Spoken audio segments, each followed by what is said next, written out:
দেববর্মা মহোদয়কে।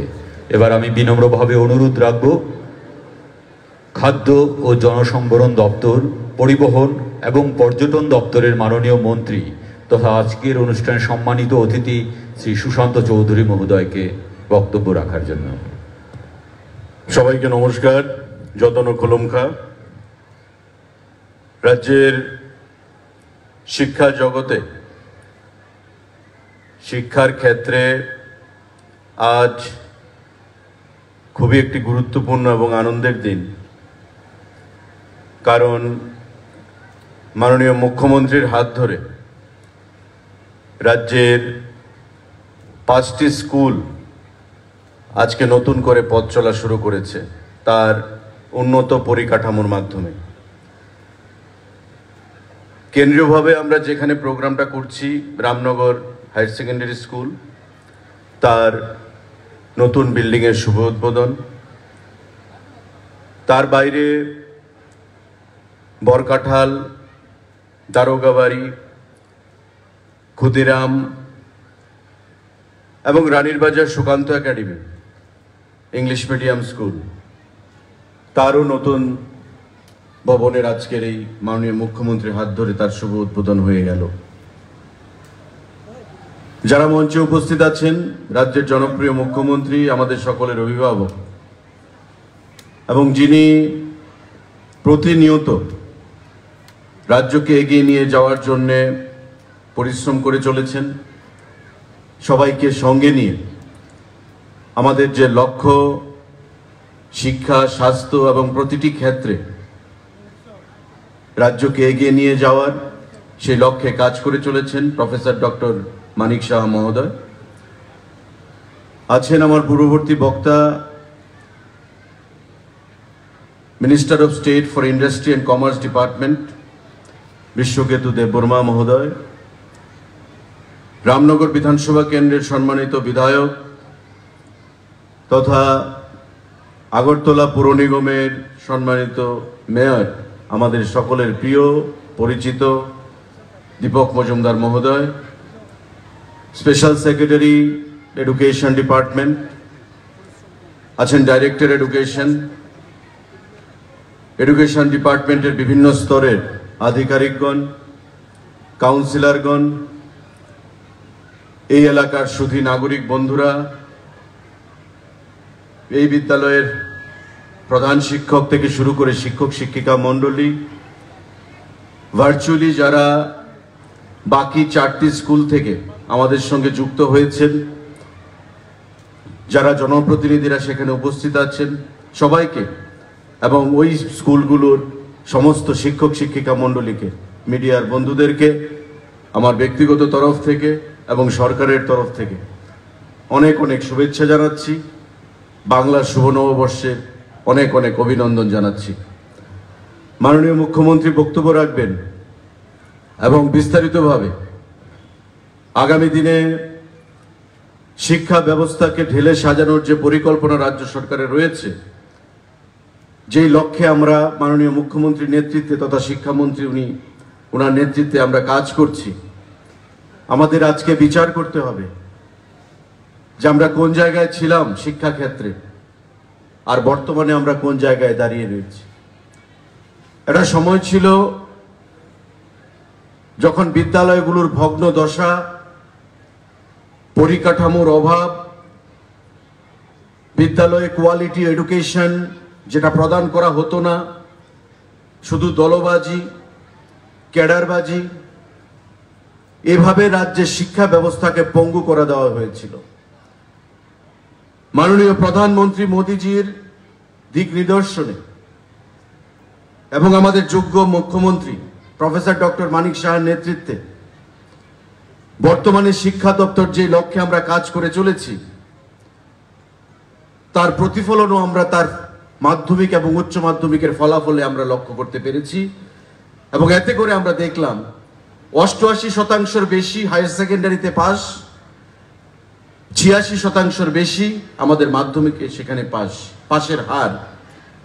এবং এটা প্রমাণ করে যে বর্তমানে সারা ভারতবর্ষের অন্যান্য রাজ্যগুলোর সঙ্গে পাল্লা দিয়ে আমাদের রাজ্য ত্রিপুরা মাননীয় মুখ্যমন্ত্রীর নেতৃত্বে শিক্ষা ব্যবস্থায় আমরা অনেকটাই এগিয়ে গেছি।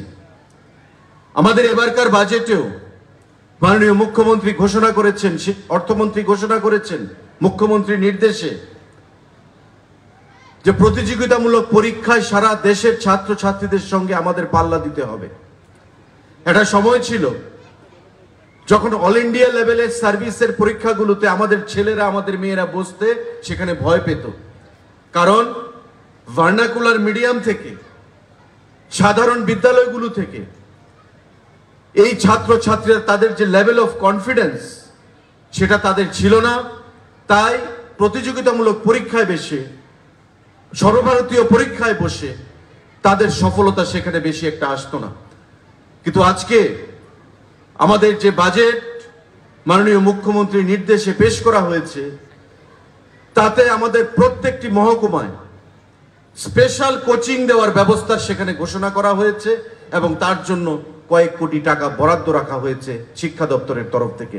এবং আমাদের সদর মহকুমাতে যেহেতু বড় মহকুমা, তাই 2টি কোচিং সেন্টার সেখানে রাখা হবে, যাতে করে নিট যারা মেডিকেলে এন্ট্রান্স দিতে চাইছে, যারা ইঞ্জিনিয়ারিং এ এন্ট্রান্স দিতে চাইছে, জেই মেন্স বা সর্বভারতীয় পরীক্ষায় যারা বসতে চাইছে হায়ার সেকেন্ডারি এক্সামিনেশনের পরে, তাদের স্পেশাল কোচিং এর ব্যবস্থা করা হবে সম্পূর্ণ বিনামূল্যে। এটা রাজ্য সরকার আমরা ঘোষণা করেছি মাননীয় মুখ্যমন্ত্রীর নির্দেশে। আমাদের মাননীয় অর্থমন্ত্রী তার বাজেট ভাষণে সেটা উল্লেখ করেছেন। বন্ধুরা, উদ্দেশ্য কি? যে আমাদের রাজ্যের ছেলে মেয়েরা যারা তিমিরে ছিল বিগত দিনে, তাদেরকে সেই অন্ধকারের কানাগুলি থেকে বের করে এনে, যেটা স্বামী বিবেকানন্দ বলেছিলেন, education is the manifestation of perfection in a man.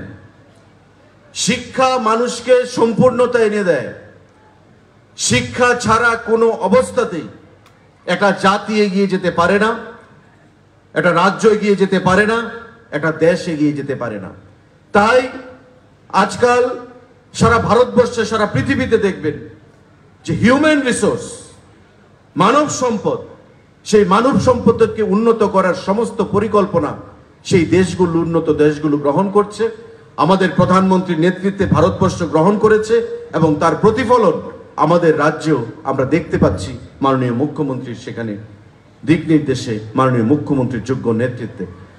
আজকে এই শিক্ষা দপ্তর, আমাদের যতগুলো দপ্তর রয়েছে মাননীয় মুখ্যমন্ত্রীর নেতৃত্বে, সব থেকে বড় দপ্তর। তার হিউম্যান রিসোর্স বা ম্যান পাওয়ার সব থেকে বেশি, the biggest one. Elementary education বলুন, সেকেন্ডারি এডুকেশন বলুন, হায়ার এডুকেশন বলুন, সবগুলো যদি আমরা যোগফল করি তবে কর্মচারীর সংখ্যা 30,000-এর উপর ছাপিয়ে যাবে। তো এই যে সংখ্যাটা আমাদের রাজ্যের উন্নয়নের ক্ষেত্রে একটা বিশাল ভূমিকা পালন করবে এবং আগামী দিনে আমাদের সরকার, আমরা সেই দিশায় কাজ করছি মাননীয় মুখ্যমন্ত্রীর নির্দেশে। আমি যারা আজকে এখানে উপস্থিত আছেন, বিশেষ করে এই বিদ্যালয় স্থাপন হয়েছে, আমরা দেখেছিলাম বিগত সরকারের আমলেও যে বিল্ডিং উঠেছে কিন্তু শিক্ষক স্বল্পতা রয়েছে। আমরা কি দেখেছিলাম? 10,323 কেন্দ্রীয় সরকারের গাইডলাইন তোয়াক্কা করা হয়নি। টেট বাধ্যতামূলক ছিল, সেই টেট বাধ্যতামূলক রক্তচক্ষু দেখিয়ে সেখানে কেন্দ্রীয় সরকারের যে গাইডলাইন সেখানে মান্যতা না দিয়ে নিজেদের মর্জি মতো দলবাজির উদ্দেশ্যে সেখানে ক্যাডারদেরকে ঢুকিয়ে দেওয়া হয়েছিল স্কুলগুলোর মধ্যে, এটা অধিকাংশ ক্ষেত্রে। আবার এমন অনেকও ছাত্ররা, শিক্ষকরা রয়েছেন যাদের যোগ্যতা রয়েছিল, কিন্তু আজকে কি হলো? যারা যোগ্যতা রয়েছে তারাও বঞ্চিত হলেন, আর যারা যোগ্যতা সেদিন দলবাজি করে ঢুকিয়ে দেওয়া হয়েছিল তারাও বঞ্চিত হলেন। যেটা আমরা দেখতে পাচ্ছি পশ্চিমবঙ্গের ক্ষেত্রে 26,000 টিচারকে সুপ্রিম কোর্ট সেখানে টার্মিনেট করার নির্দেশ দিয়েছে। আমাদের রাজ্যে 10,323 একটা বহু চর্চিত বিষয় ছিল। আমাদের সরকার, আমরা চেষ্টা করেছি মাননীয় মুখ্যমন্ত্রীর নেতৃত্বে, কিন্তু পরিষ্কারভাবে সুপ্রিম কোর্ট বলেছে এটা শিক্ষার ক্ষেত্রে এটা কোনোভাবে মেনে নেওয়া যেতে পারে না। কারণ শিক্ষা জাতির মেরুদণ্ড। জাতির মেরুদণ্ডকে যদি আমি সোজা রাখতে না পারি, শক্তিশালী রাখতে না পারি, সাবলীল রাখতে না পারি, তবে জাতি এগিয়ে যেতে পারে না, দেশ এগিয়ে যেতে পারে না, রাজ্য এগিয়ে যেতে পারে না। আজকে তাই টেটের মাধ্যমে গত পরশুদিনও মাননীয় মুখ্যমন্ত্রী 228টা অফার বিলি করেছেন। ট্রান্সপারেন্ট পদ্ধতিতে স্বচ্ছ নিয়োগ নীতির মাধ্যমে শিক্ষকদেরকে নিয়োগ করা হচ্ছে। অফার বিলি করছেন মাননীয় মুখ্যমন্ত্রী প্রতিটি দপ্তরের। আবার সেটা নিয়েও অনেকে কটাক্ষ করে বলেছে যে মুখ্যমন্ত্রী মন্ত্রীরা কিভাবে অফার বিলি করতে পারে। আমরা যোগ্যতার নিরিখে স্বচ্ছ নিয়োগ নীতির মাধ্যমে আমরা অফার বিলি করছি। আমরা দলবাজি করে অফার বিলি করি না, বা আমাদের এই সরকার, আমাদের মোদিজির সরকার বা মাননীয় মানিক শাহ সরকার দলবাজি করে কখনো অফার বিলি করে না। তাই প্রতিটি চাকরির ক্ষেত্রে স্বচ্ছতা বজায় রেখে রয়েছে বলেই কোনো কোর্ট কেস হচ্ছে না, সুপ্রিম কোর্টে যাচ্ছে না, অকালে কারোর চাকরি হারাতে হচ্ছে না। এবং আমাদের সরকার মাননীয় মুখ্যমন্ত্রীর নেতৃত্বে যতদিন থাকবে আমাদের স্বচ্ছতা বজায় রেখে ত্রিপুরা রাজ্যে যোগ্যদের জন্য আমরা সরকারি চাকরির ব্যবস্থা করব প্রতিটি দপ্তরের মাধ্যমে। আজকে দ্ব্যর্থহীন ভাষায় এই অনুষ্ঠানের মধ্য থেকে আমরা সেটা ঘোষণা দিতে চাইছি। আমার আহ্বান থাকবে যারা শিক্ষক মন্ডলী রয়েছেন, শিক্ষক শিক্ষিকা মন্ডলী, তাদেরও একটা গুরুত্বপূর্ণ ভূমিকা পালন করতে হয় ছাত্রছাত্রীদের ভবিষ্যৎ গঠনে। দেশের প্রাক্তন রাষ্ট্রপতি ডক্টর সর্বপল্লী রাধাকৃষ্ণন বলেছিলেন, what is the definition of a teacher? A teacher is the person who shapes up the caliber, character and quality of an individual. একটা টিচার হচ্ছে সেই ব্যক্তি যিনি একটা ছাত্রর, একটা ব্যক্তির চরিত্র গঠন, তার ভবিষ্যৎ গঠন এবং তার মেধা বিকাশে একটা গুরুত্বপূর্ণ ভূমিকা পালন করে। আমাদের রাজ্যেও তাই টেটের মাধ্যমে ছাত্রদেরকে শিক্ষা প্রদান করার জন্য শিক্ষকদেরকে নিয়োগ করা হচ্ছে। প্রতিটি ক্ষেত্রে আজকে তার প্রতিফলন প্রভাবিত হচ্ছে, প্রতিফলন আমরা দেখতে পাচ্ছি পজিটিভ দৃষ্টিভঙ্গি নিয়ে, যে হায়ার সেকেন্ডারি এবং মাধ্যমিকে পাশের হার বৃদ্ধি পাচ্ছে, সর্বভারতীয় প্রতিযোগিতামূলক পরীক্ষায় আমাদের কোয়ালিটি বৃদ্ধি পেয়েছে বা আমাদের অংশগ্রহণ বৃদ্ধি পেয়েছে, সফলতা আসছে। আজকে এই রাজ্য থেকে আইএস, আইআরএস, আইএফএস প্রতিযোগিতায় সফলতা আসছে, এসএসসি পরীক্ষায়, ইউপিএসসি পরীক্ষায় সেখানে সফলতা আসছে। এবং আমাদের রাজ্যকে এগিয়ে নিয়ে যাওয়ার জন্য ওই সমস্ত শিক্ষক শিক্ষিকারা একটা গুরুত্বপূর্ণ ভূমিকা সেখানে পালন করছেন। আমি আপনাদের প্রত্যেককে আগামী দিনে সুচারুভাবে এই কর্মসূচিকে এগিয়ে নিয়ে যাওয়ার জন্য আহ্বান রেখে মাননীয় মুখ্যমন্ত্রীর নেতৃত্বে আমাদের এক ত্রিপুরা শ্রেষ্ঠ ত্রিপুরা গড়ার যে লক্ষ্য, প্রতিটি ক্ষেত্রে, শুধু শিক্ষা ব্যবস্থা নয়, শিক্ষা, স্বাস্থ্য, স্বরাষ্ট্র, প্রতিটি ক্ষেত্রে আমাদের কেন্দ্রীয় সরকারের কাছ থেকে আমরা পুরস্কার পাচ্ছি।